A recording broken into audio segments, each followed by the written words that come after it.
이제 다 같이 일어나셔서 영과 진리로 주일 예배를 하나님께 드리시겠습니다.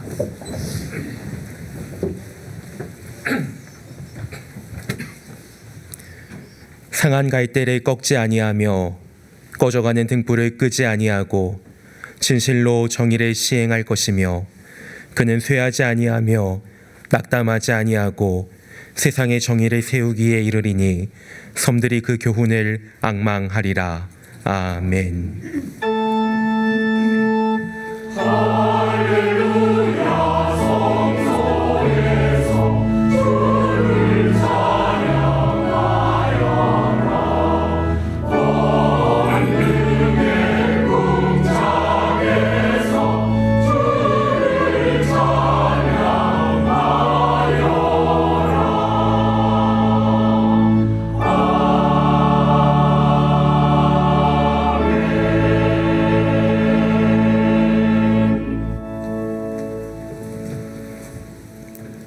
하나님 아버지, 저희를 한이 없이 사랑하여 주시고 오늘도 여기까지 인도하여 주신 은혜에 감사드립니다. 저희는 주어진 삶의 자리에서 주님을 따르겠노라고, 주님을 사랑하겠노라고, 또한 부끄러움이 없는 주님의 사람으로 살아가겠노라고 외치며 살아왔습니다. 그러나 연약한 저희는 상황과 환경에 따라서 주님을 떠나 주님의 마음을 아프게 하였음을 고백합니다. 불평과 낙심 가운데 주님과 멀어지기만 하였던 지난 날에 돌이켜 회개하오니 용서하여 주시옵소서. 그럼에도 불구하고 상한 갈대를 꺾지 아니하시며 꺼져가는 등불을 끄지도 아니하시는 주님을 힘입어 우리의 삶 가운데 하나님 나라의 정의를 세워갈 것을 다짐합니다. 이 시간 홀로 한 분이신 하나님만을 송축하며 하나님께로만 영광 돌리는 귀한 예배의 시간이 되게 하여 주시옵소서. 예수님의 이름으로 기도드리며 이제 우리 모두 주님께서 가르쳐 주신 기도를 감히 주님의 이름으로 담대히 드리오니, 하늘에 계신 우리 아버지여, 이름이 거룩히 여김을 받으시오며 나라의 임하옵시며 뜻이 하늘에서 이룬 것 같이 땅에서도 이루어지이다. 오늘날 우리에게 일용할 양식을 주옵시고 우리가 우리에게 죄 지은 자를 사하여 준 것 같이 우리 죄를 사하여 주옵시고 우리를 시험에 들게 하지 마옵시고 다만 악에서 구하옵소서. 대개 나라와 권세와 영광이 아버지께 영원히 있사옵나이다. 아멘.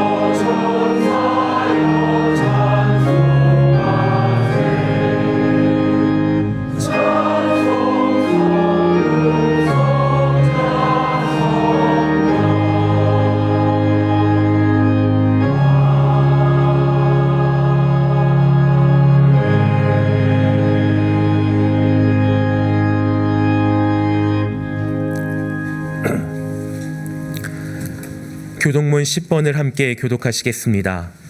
교동문 10번입니다.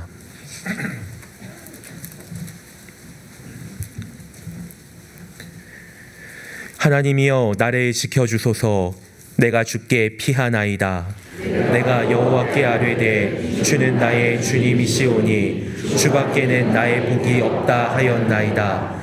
땅에 있는 성도들은 존귀한 자들이니 나의 모든 즐거움이 그들에게 있도다. 다른 신에게 예물을 드리는 자는 괴로움이 더할 것이라. 나는 그들이 드리는 피의 전제를 드리지 아니하며 내 입술로 그 이름도 부르지 아니하리로다. 여호와는 나의 산업과 나의 잔의 소득이시니 나의 분깃을 지키시나이다. 내게 줄로 채워준 구역은 아름다운 곳에 있으며 나의 기업이 실로 아름답도다.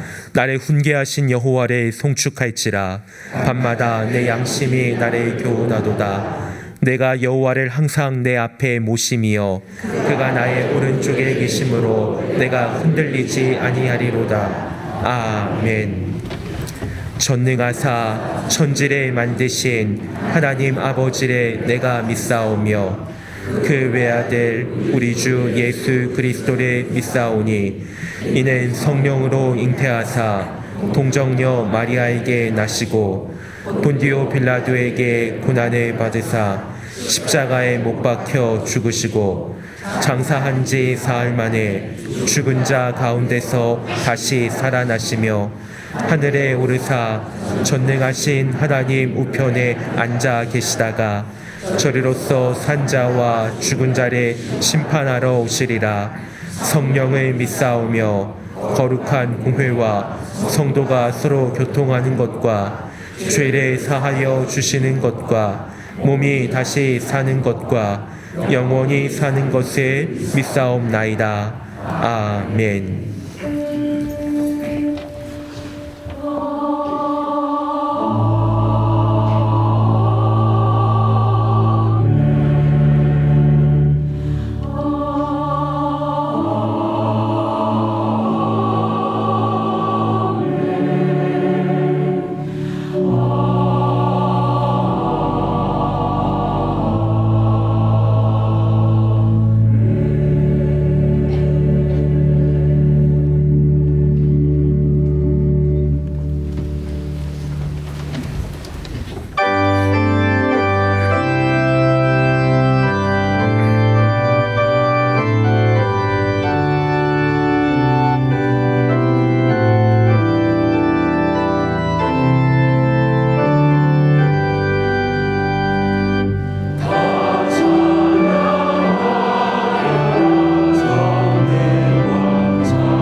인간을 창조하시고 다듬어 가시는 과정을 거쳐 성장시키시며 사랑의 완성을 이루어 가시는 창조주 하나님 아버지, 만물을 새롭게 하시는 하나님 약속의 말씀 따라 영혼의 닻을 내리는 거룩한 주일, 온 세상이 선명하게 보이는 아름다운 절기에 하나님께서 보여주시고 들려주실 새로운 미래의 시간 앞에 거친 호흡을 숨 고르며 정직한 삶으로 드리는 오늘 이 예배가 우리 모두를 완벽하게 행복한 주일로 기억할 수 있길 기대합니다. 짧은 찰나의 순간들이 모여 하루가 되고 그 하루가 우리들의 인생이 된다는 것을 지나온 시간들의 경험을 통해 깨달으며 세상의 중요한 일들은 작은 가슴과 낮은 목소리를 가진 보통 사람들의 이루어짐을 기억하고 세월이란 연륜을 담은 걸음을 바탕으로 각자에게 소명으로 주신 창문의 크기를 셈하며 내 안에 걸어 잠긴 감정들을 정직하게 들여다봅니다. 지난 한 주간은 예수 그리스도께서 부활 후 제자들을 향해 평강이 있을지어다라고 약속해 주신 말씀으로 평강에 대해 새롭게 깊이 묵상하며 가슴으로 말씀을 받아들인 귀한 시간이었습니다. 세월은 시대가 결코 알지 못하는 것을 가르쳐 주기에 지나온 세월의 시간 속에 쌓여진 진실의 기록들을 통해 우리 모두가 성숙해지는 신앙을 갖길 기도합니다. 마지막을 알 수 없이 깊어지는 경제 위기와 기상이변, 지구 환경 폐해의 처참한 모습들, 상상을 넘어서는 도덕적 붕괴, 부끄러운 신앙의 나태함, 권력을 앞세운 욕망의 자리만을 탐하는 지도자들의 지도적 상실 등은 세상에서 지구의 시간이 멈출 것 같은 불안함으로 두렵기까지 합니다. 기다리지 않아도 다가올 그날 앞에 이 모든 시련의 고통이 하나님의 계획하심과 간섭으로 깨닫게 하시고 마지막 울림이 공기 중에 흩어질 때 좀 더 성숙해진 신앙으로 탐욕 가득한 위기를 하나님의 눈으로 바라볼 수 있기를 원합니다.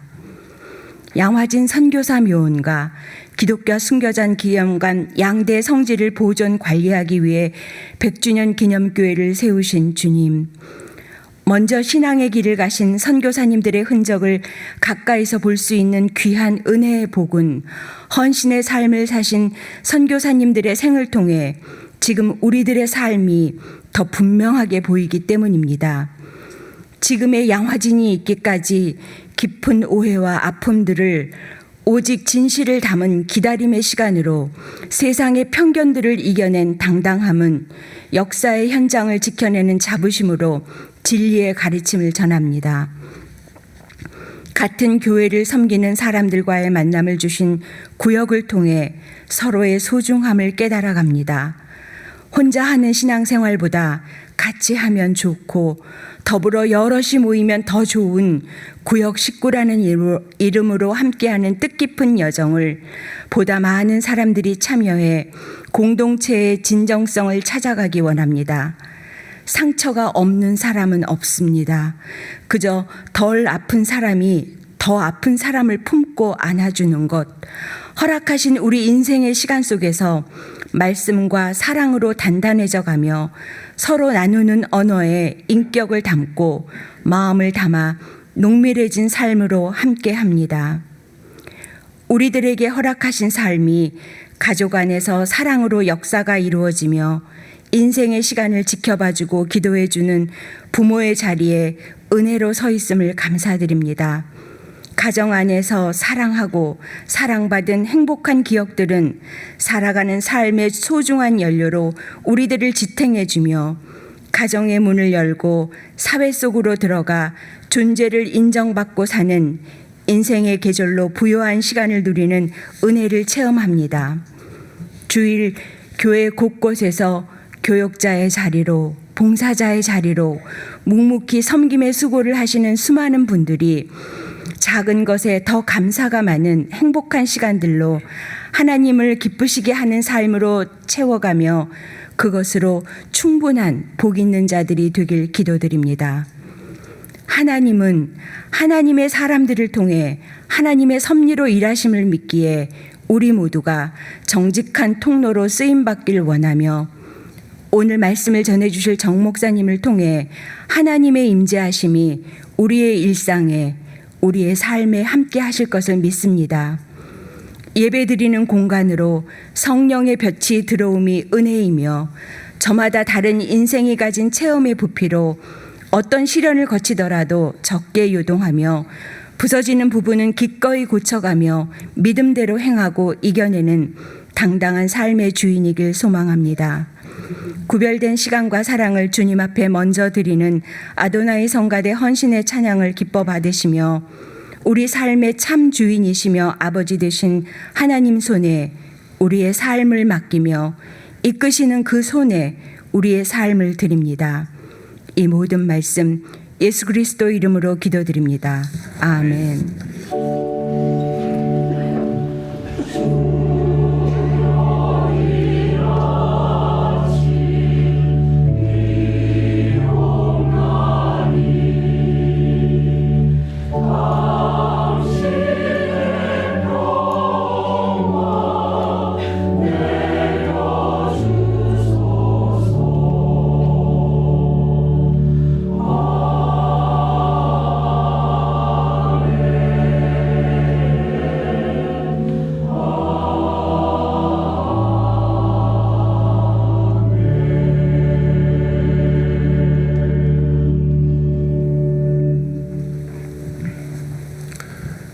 교회 소식을 알려드리겠습니다.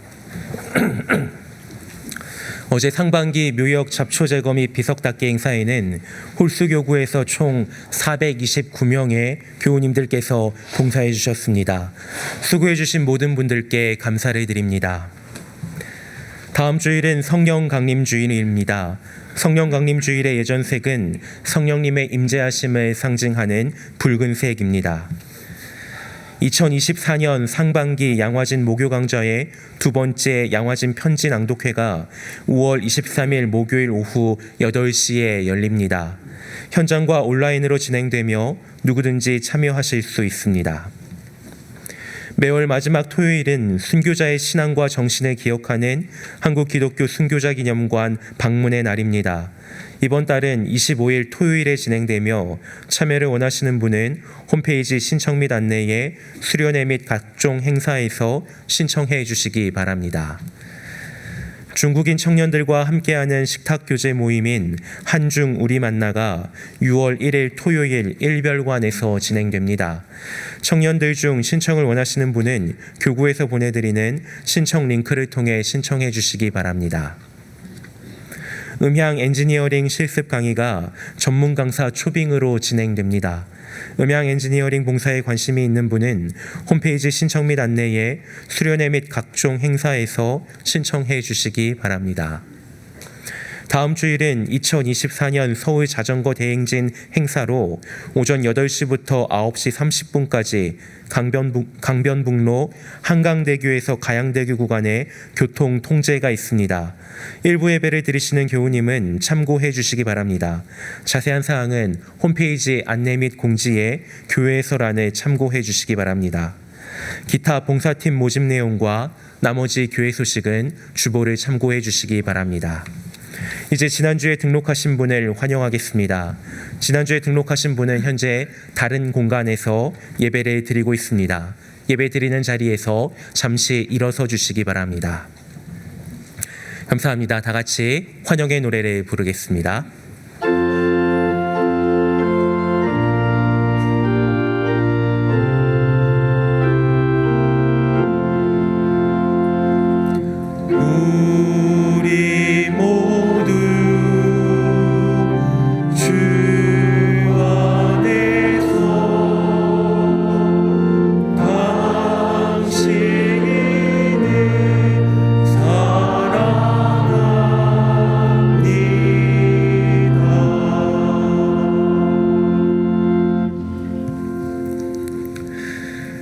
저희를 사랑하사 오늘도 예배의 자리로 인도하여 주신 하나님 아버지, 이곳 양화진 언덕 주님의 몸된 교회를 통하여 소중한 공동체를 이루게 하심에 감사드립니다.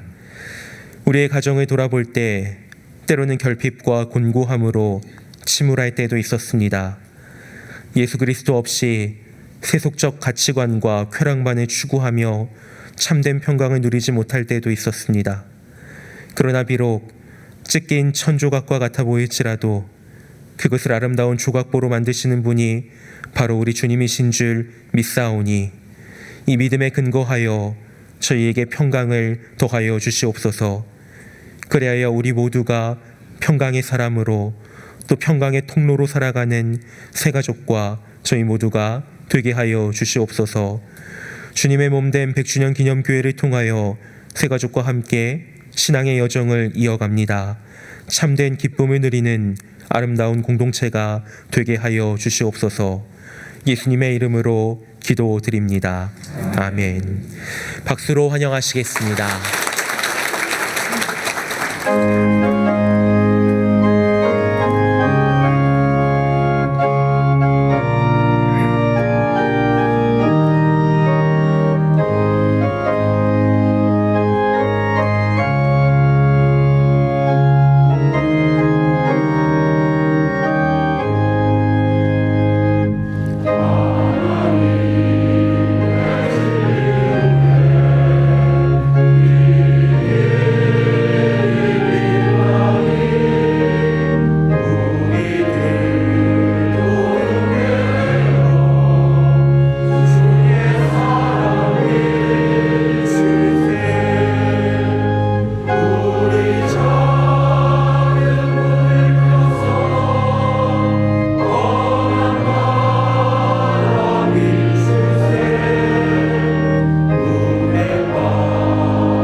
오늘 우리에게 주시는 하나님 말씀은 누가복음 24장 36절에서 43절입니다.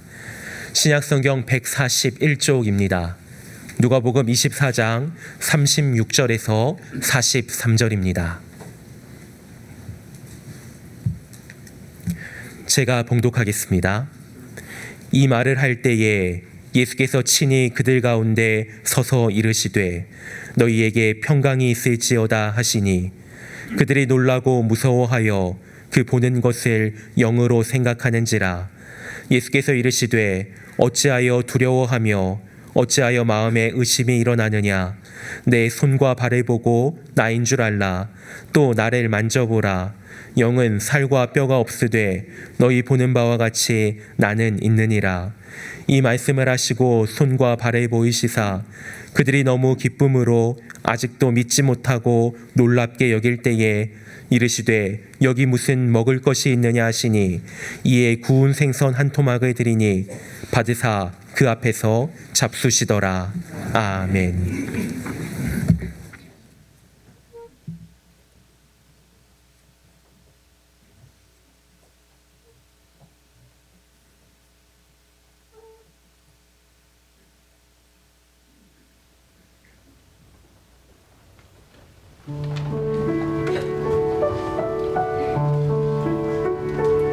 이 세상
예수님께서 부활하시던 날에 제자들은 모두 한 곳에 모여 있었습니다. 그것은 그들이 예수님의 부활을 축하하기 위함이 아니었습니다. 또한 자신들이 예수님의 사역을 이어가기 위해 어떻게 하는 것이 효율적으로 그리고 제대로 섬기는 것인지 논의하기 위함도 아니었습니다. 제자들은 두려움이 가득하여 자신들이 있는 곳의 모든 공간은 모두 문을 잠그고 있었습니다.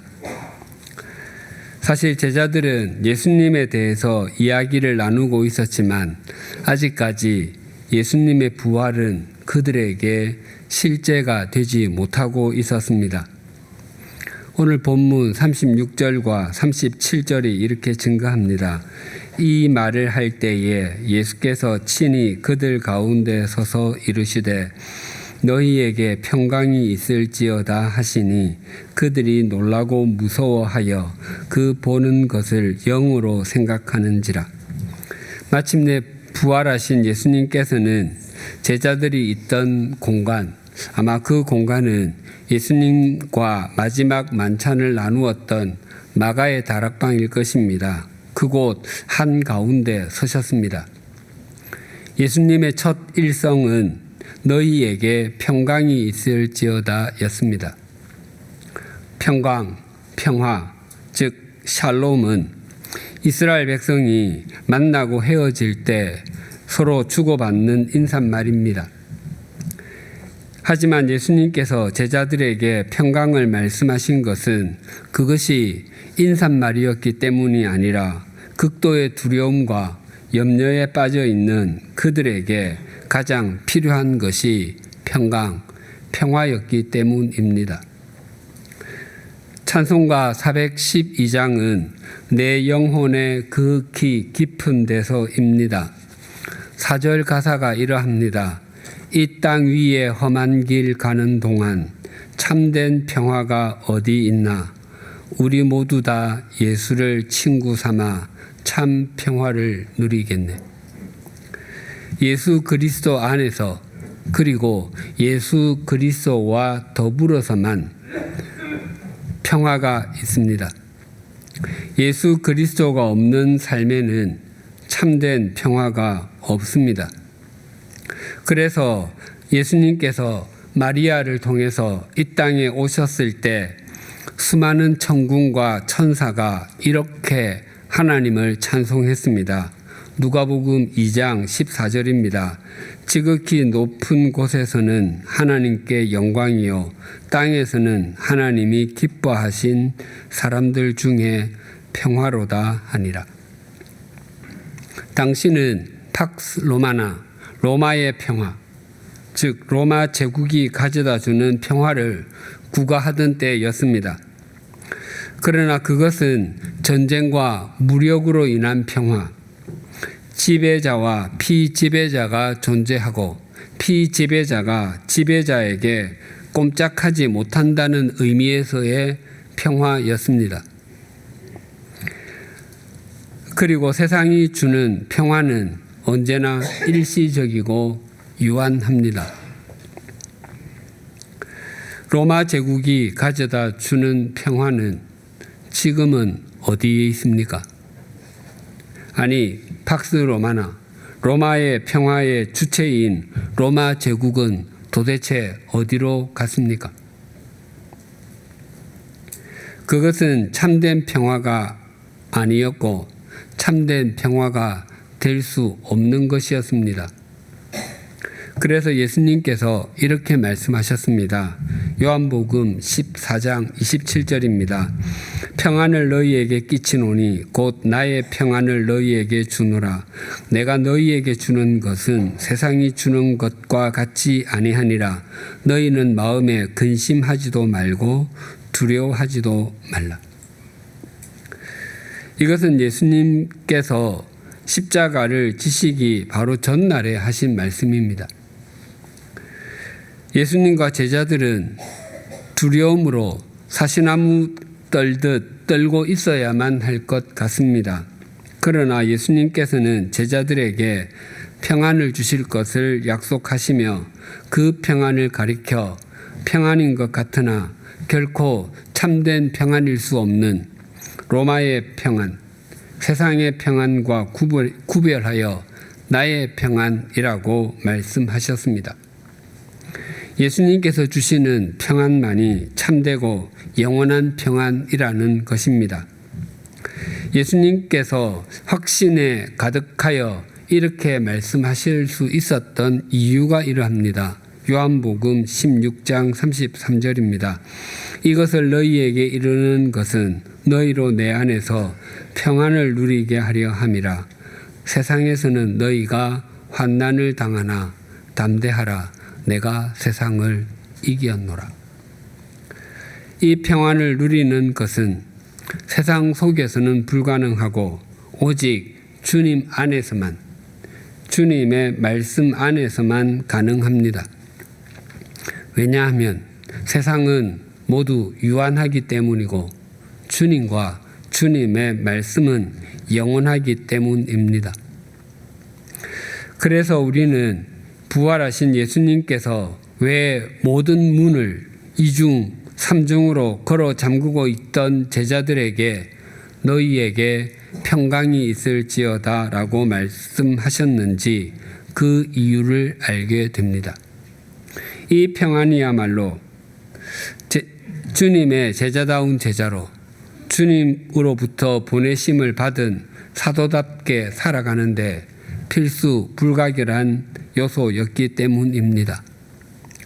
하지만 제자들은 여전히 두려웠고 그들이 지금 자신들 한가운데 나타나신 예수님의 모습이 실상인지 허상인지 의아해하고 있을 때 예수님께서 이렇게 말씀하셨습니다. 39절이 이렇게 증가합니다. 내 손과 발을 보고 나인 줄 알라. 또 나를 만져보라. 영은 살과 뼈가 없으되 너희 보는 바와 같이 나는 있느니라. 이 부분을 요한복음은 굉장히 상세히 전해줍니다. 요한복음 20장 19절 20절과 24절에서 28절입니다.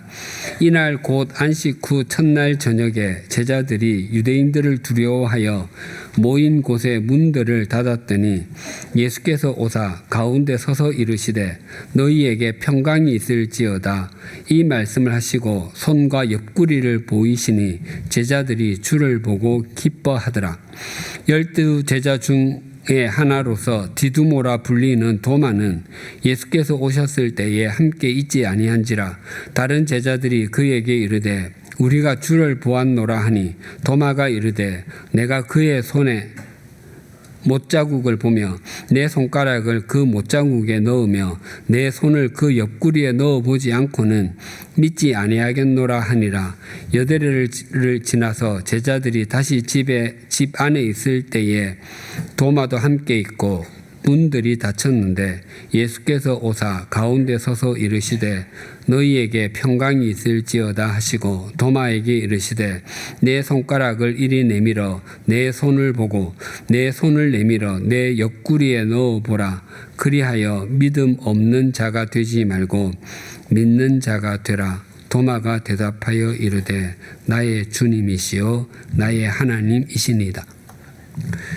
부활하신 예수님께서 제자들에게 처음 나타나셨을 때 디두모 도마는 그 자리에 있지 않았습니다.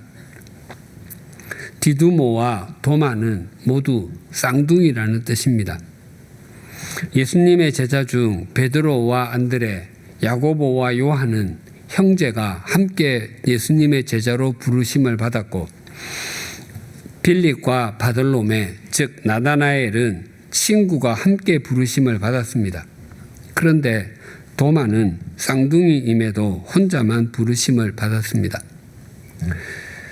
다른 제자들이 우리가 주를 보았노라 라고 말했지만 도마는 나는 내 눈으로 그의 손에 있는 못자국을 보고 내 손가락을 그 못자국에 넣어보고 또 내 손을 그의 옆구리에 넣어보지 않고서는 믿지 못하겠다라고 말했습니다.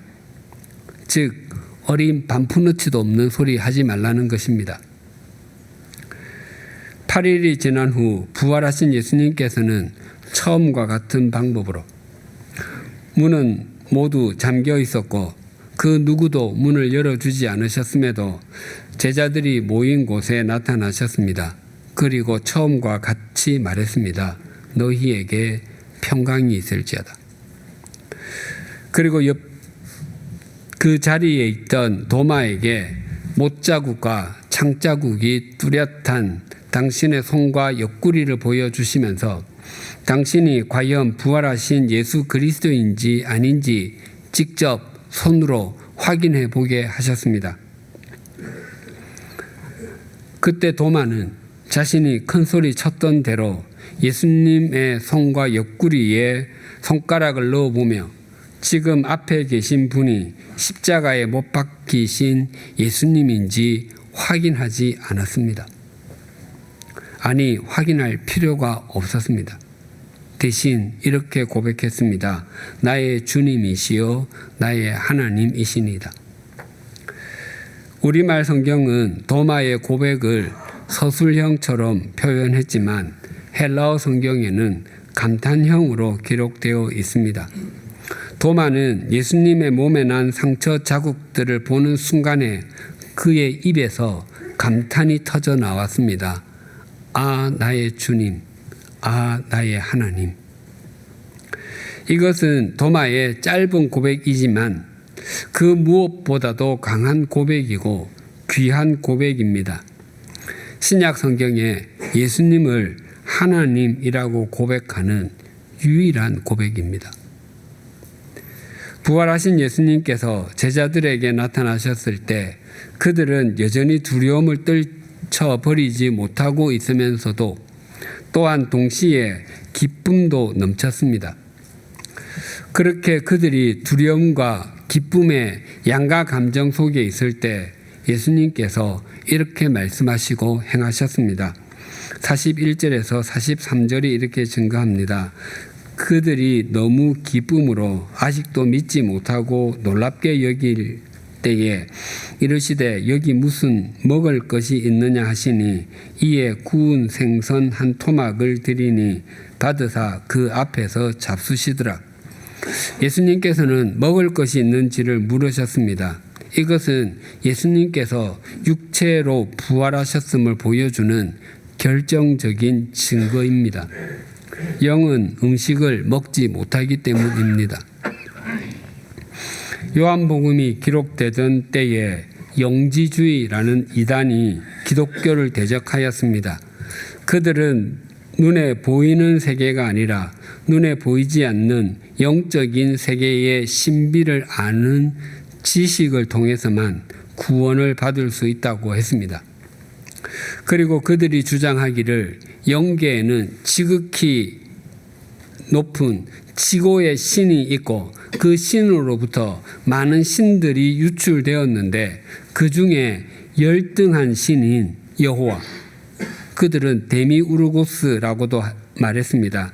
그 여호와라는 신이 세상을 창조했기 때문에 그 창조는 선과 악이 공존하는 불완전한 창조라고 했습니다. 무엇보다도 그들은 영은 선하고 육은 악하다라고 생각했기 때문에 세상을 구원하러 오신 예수 그리스도는 악한 육체로 오시지 않고 사람의 눈에만 보이는 형태로 오셨다고 주장했습니다. 그것을 가현설이라고 합니다. 거짓으로 나타났다는 것입니다. 그래서 부활하신 예수님께서 구운 생선을 한 토막 드시는 것은 영지주의자들의 주장에 정문일침을 가하는 것과 같았습니다. 그리고 우리는 매 주일 예배 때마다 사도신경으로 우리의 신앙을 고백하는데 그 마지막 부분이 이러합니다. 몸이 다시 사는 것과 영원히 사는 것을 믿사옵나이다. 아멘. 우리는 몸의 부활을 믿는 사람들입니다. 본문 39절을 다시 봉독하겠습니다. 내 손과 발을 보고 나인 줄 알라. 또 나를 만져보라. 영은 살과 뼈가 있으되 너희 보는 바와 같이 나는 있느니라. 예수님께서는 당신께서 부활하신 증거로 당신의 손과 발을 보여주셨습니다. 예수님의 손과 발은 고난의 흔적이었습니다.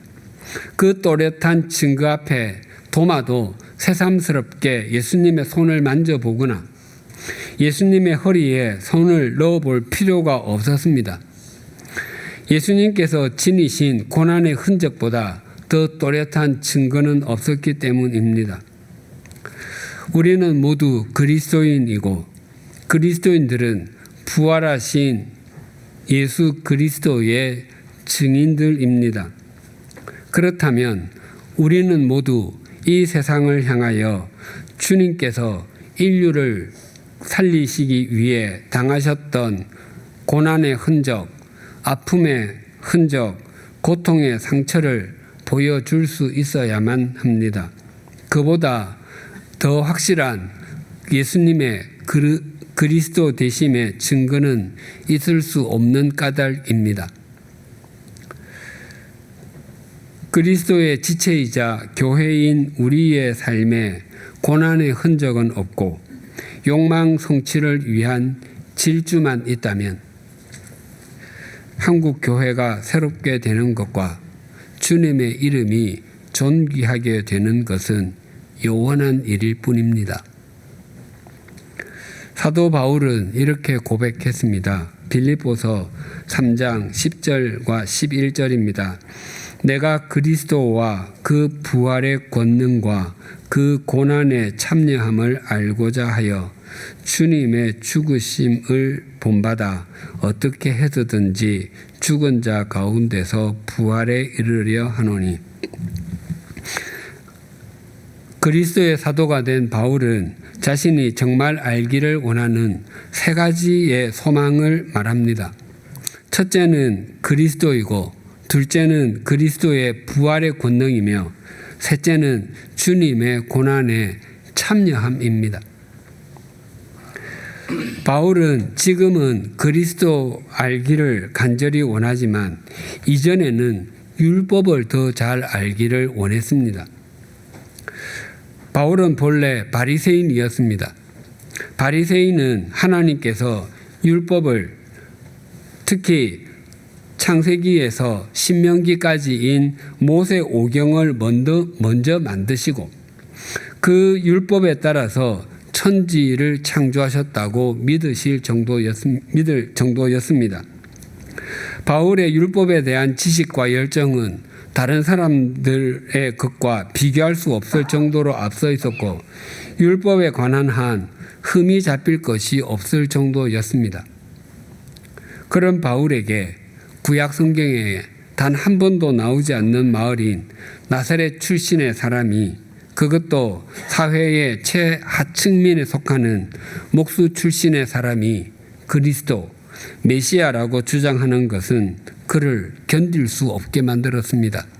그것은 하나님을 모독하는 것과 같다고 여겼습니다. 그래서 그는 그런 사람을 추종하는 사람들이 매를 맞는 것뿐만 아니라 투옥당하는 것, 심지어 죽임을 당하는 것도 마땅하다고 여겼습니다.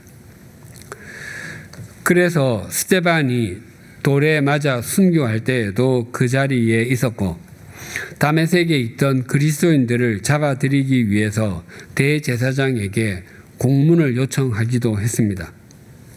그랬던 바울이 이제는 예수 그리스도를 알기를 원한다고 합니다. 그것은 자신이 혈기가 가득하여 그리스도인들을 잡아들이기 위해서 다메섹, 즉 다마스쿠스로 가고 있을 때 부활하신 주님께서 친히 자기를 찾아와 주셨기 때문입니다. 그리고 그런 자신을 사도로 삼아 주셨기 때문입니다. 흔히 바울의 다메섹 사건이 나오는 사도행전 9장을 바울의 회심장이라고 합니다.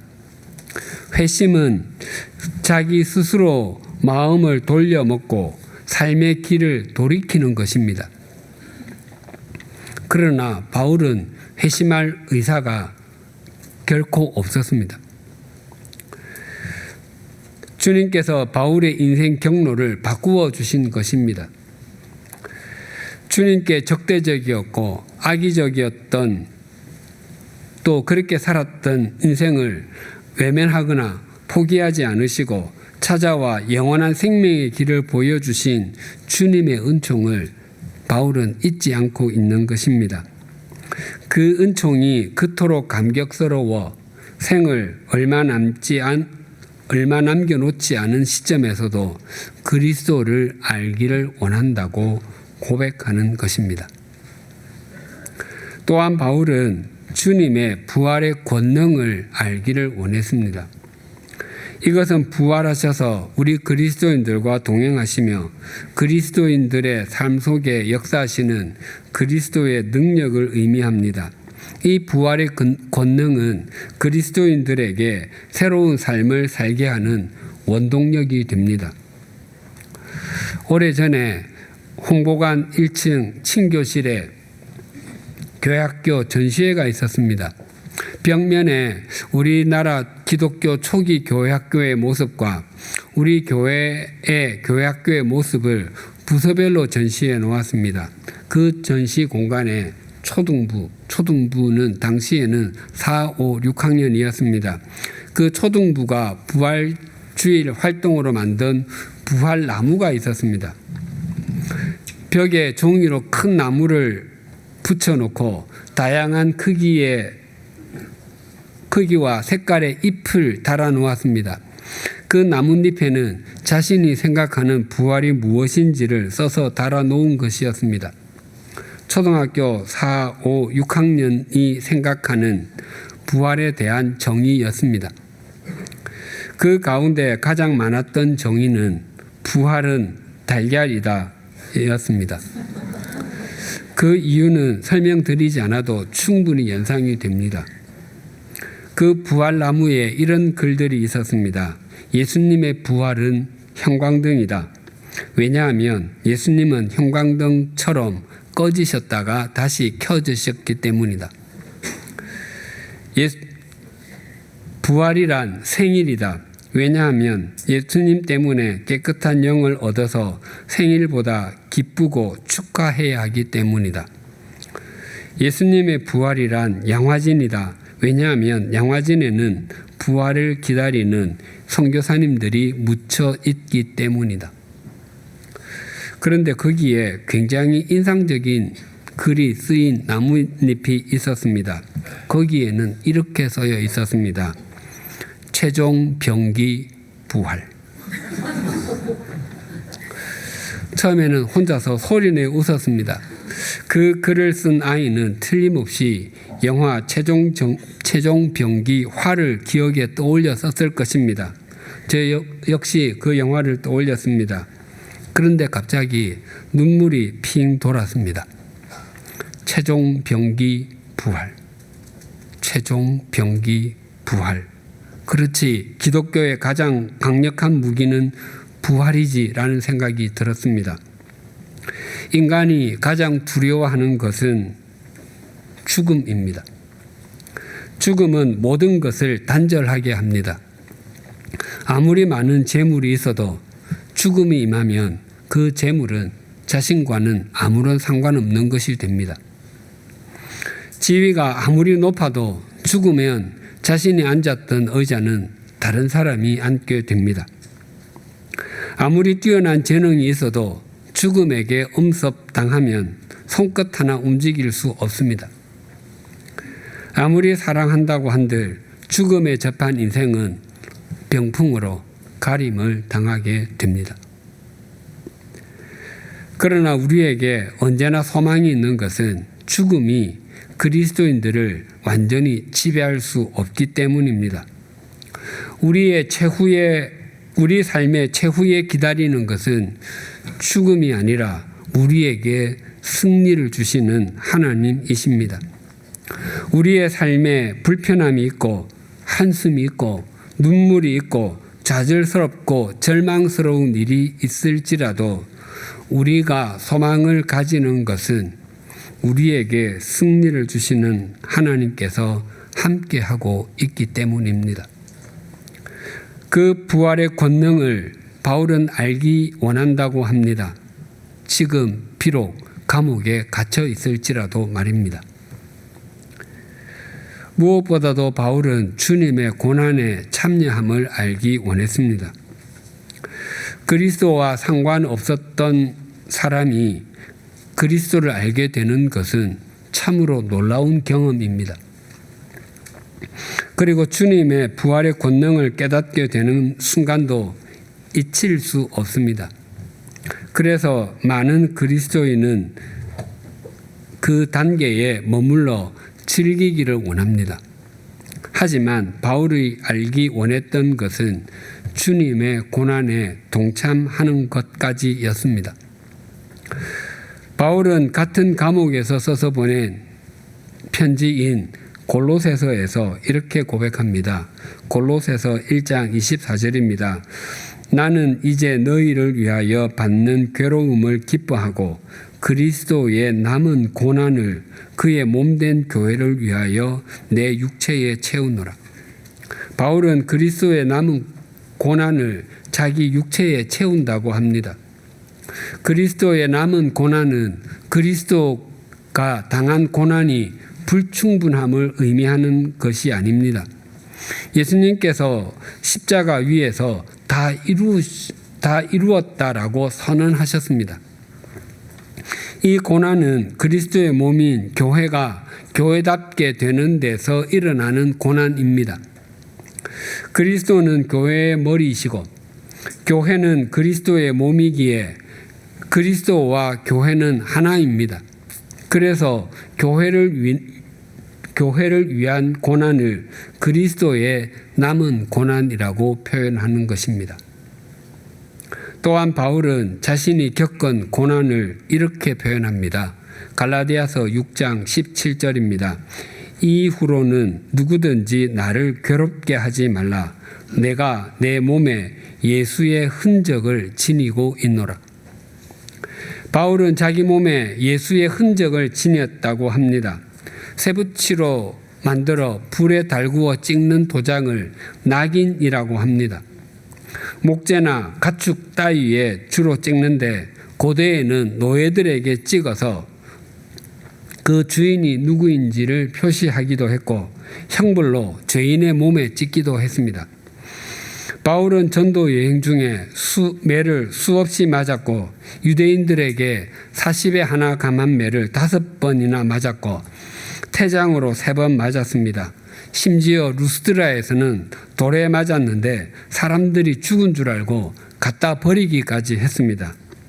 그 외에도 강의 위험, 바다의 위험, 강도의 위험, 동족의 위험, 이방인의 위험, 광야의 위험 등등을 겪었습니다.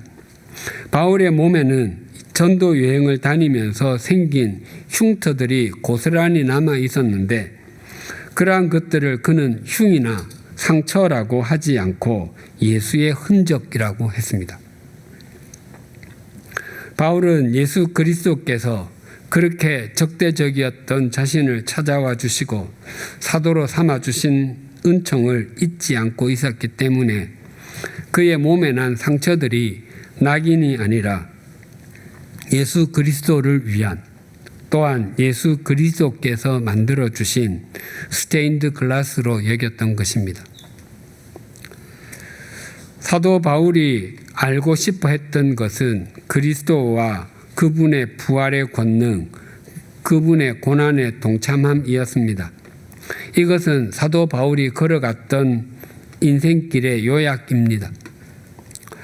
다메섹으로 가다가 부활하신 그리스도를 만났고 그리스도께서 그를 만나 주셔서 주님을 향해 눈을 뜨게 되었고 1차, 2차, 3차에 걸친 전도 여행에 셀 수 없이 많은 부활의 권능을 경험했으며 또한 많은 고난을 겪고 참수를 당하기까지 주님의 고난에 동참했던 것이 바울의 삶이었습니다. 또한 이것이 예수님의 제자들의 삶이기도 했습니다. 예수님의 제자들과 사도 바울이 걸어간 삶의 길과 우리 그리스도인이 걸어가야 할 길이 다르지 않습니다. 오늘 예배에 참석하신 분 중에 혹 아직 그리스도가 어떤 분이신지 알지 못하고 다만 호기심이나 무엇인가를 붙잡고 싶어서 오신 분이 계실 것입니다. 또한 가정의 평화를 위해서 오신 분도 계실 것이고 새로 만난 이성이 주일에는 꼭 예배를 드려야 한다고 해서 마지못해 오신 분도 계실 것입니다.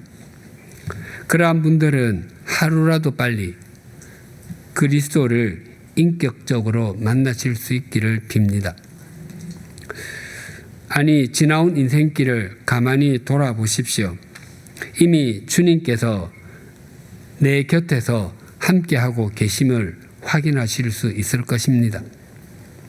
또한 그리스도를 인격적으로 만나고 주님의 그분의 부활의 권능 속에 머무시는 분들도 계실 것입니다. 주님의 권능을 만끽하십시오. 주님의 부활의 권능은 홍해를 가르시고 만나를 내리시고 병자를 치유하시고 죽은 자도 살리시며 빵 5개와 물고기 2마리로 5,000명을 먹이고도 12바구니나 남습니다. 뿐만 아니라 주님의 부활의 권능은 형편없었던 제자들을 사도로 만드시고 주님을 향해 살기 등등했던 바울도 사도로 만드십니다. 이 부활의 권능이 우리에게 임했기 때문에 전에는 눈에 보이는 것이 전부라고 생각했던 우리가 이제는 눈에 보이지 않는 것이 영원하다는 것을 알게 되었고, 전에는 세속적인 가치관을 따라 사는 것이 잘 사는 것이고 지혜라고 생각했었는데 이제는 하나님을 목적 삼고 하나님의 말씀에 순종하는 것이 정말 잘 사는 것이고 지혜롭게 사는 것이라는 것을 알게 되었습니다. 이제 우리에게 남은 것은 못자국 난 주님의 손과 발을 마음에 새기고 주님의 고난에 동참하는 것입니다. 우리 사회는 온갖 갈등이 난무하고 경제적인 위기는 날로 커져가고 있습니다.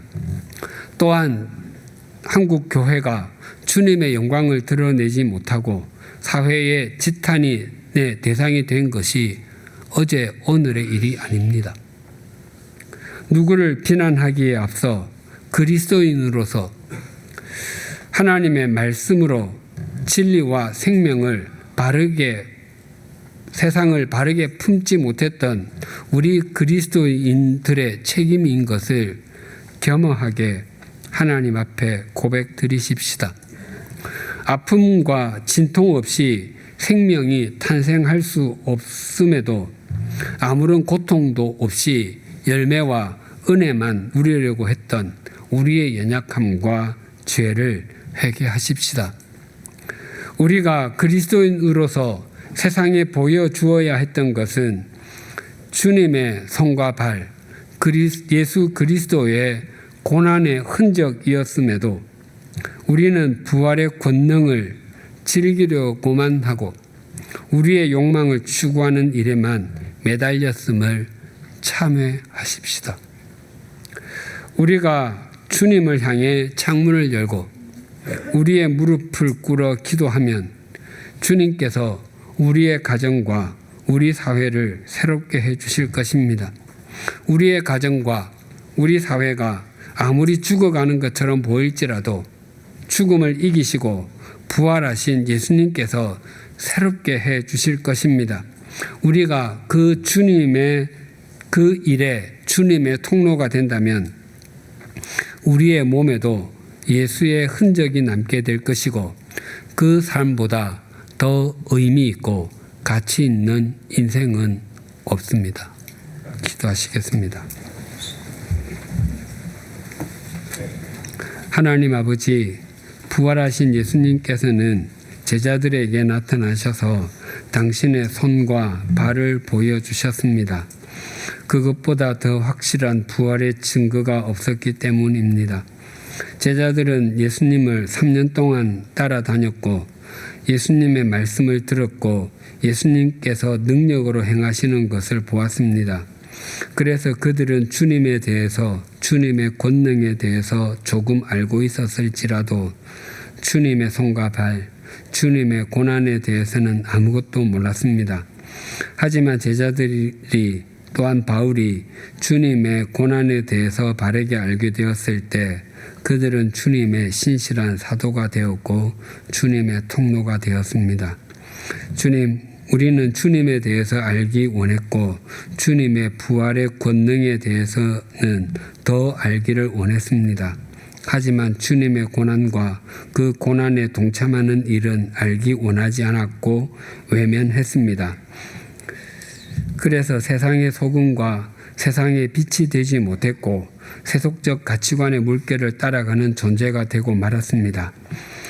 그리스도의 고난에 동참하는 일이 없고는 세상이 새롭게 되지 않고 생명의 열매가 열리지 않음을 잊지 않게 하여 주시옵소서.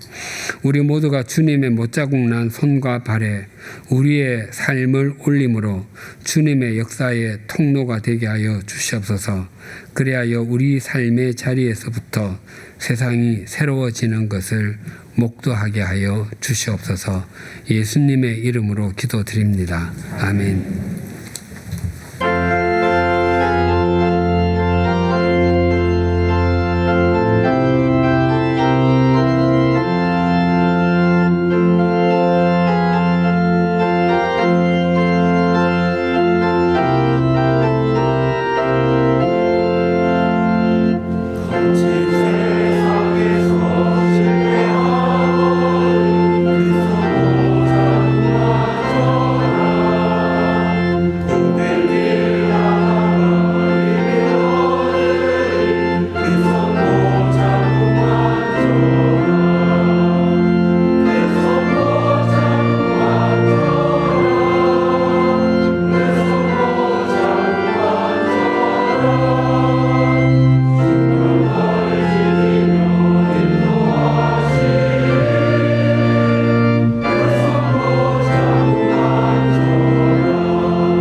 하나님 아버지, 오늘도 이 예배를 통하여 말씀으로 말씀하시는 하나님을 만나게 하시니 감사드립니다. 저희는 그리스도인으로 산다는 것이 무엇인지 알고는 있지만 살아내지 못하였습니다. 부활의 권능을 경험하기는 원하였지만 주님의 고난은 애써 외면하였습니다. 그래서 우리 삶의 세속적 욕망은 늘 가득하였지만 성령의 열매 맺음은 없었습니다. 그저 더 많은 것을 움켜쥐기 위하여 부활의 권능만을 외치며 살아온 저희들이었음을 고백합니다. 그러나 주님, 이제 주님과 더불어 죽고 주님과 더불어 살아가기를 다시금 소망하며 다짐합니다. 예수 그리스도의 온 생애를, 또한 하나님의 살아계심을 우리의 삶 속에서 증명하며 세상을 향한 주님의 통로로 살아가는 주님의 사람이 되게 하여 주시옵소서. 저희 삶에 주어진 모든 것이 주님께서 주신 은혜의 산물이기에 주신 것의 일부를 구별하여 예물로 드립니다. 이 예물이 쓰이는 곳마다 그리스도의 향기가 나타나게 하여 주시옵소서. 예수님의 이름으로 봉헌기도 드립니다. 아멘. 주위에 계신 분들과 인사 나누시겠습니다.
우리 주 예수 그리스도의 은혜와 하나님 아버지의 사랑과 성령님의 교통하심이 주님의 못자국 난 손과 발에 자신의 삶을 올림으로 세상을 새롭게 하는 주님의 통로로 살아가기를 소망하고 결단하는 주님의 사람들과 100주년 기념교회 위에 지금으로부터 영원토록 함께 해주시기를 간절히 축원하옵나이다. 아멘.